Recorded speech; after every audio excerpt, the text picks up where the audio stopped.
After 4 years of planning and work, I'm finally here. We have to live on this boat, the Taka, because Bikini Island is too radioactive for anybody to live there. We were only allowed to go back for about 3 hours. In 1946, the U.S. military came to the Bikinians. About 164 of them lived here on this island. And they asked them if they could be temporarily relocated so the U.S. could conduct tests that they said were for the good of mankind. At first, the Bikinians didn't want to, but then their king, King Judah, said that we are in God's hands. And so they left.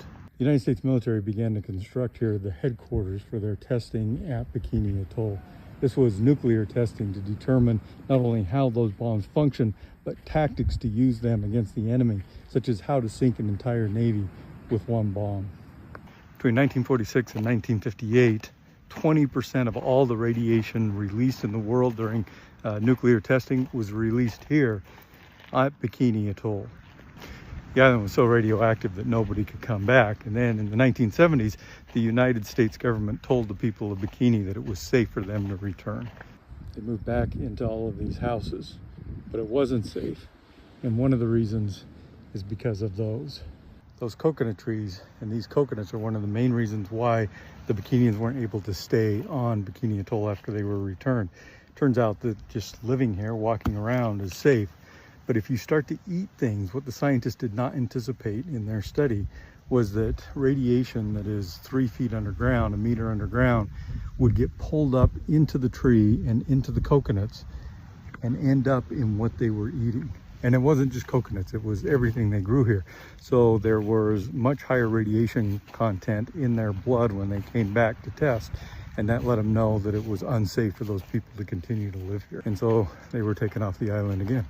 For a while, the U.S. military kept caretakers here, and they would rotate them out every 3 months in order to limit the amount of exposure they would receive.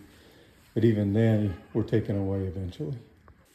So now, the island sits empty, too radioactive for anybody to live here.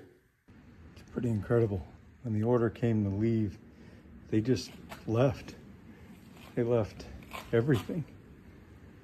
I don't know if that was because of the practicality of removing it or because they deemed it unsafe to take.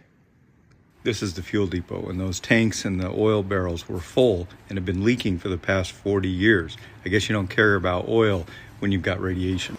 Some of these homes are just like they were the day that the order came to leave. They just dropped everything and left. This appears to be the island's only store. There were only a few families that came back.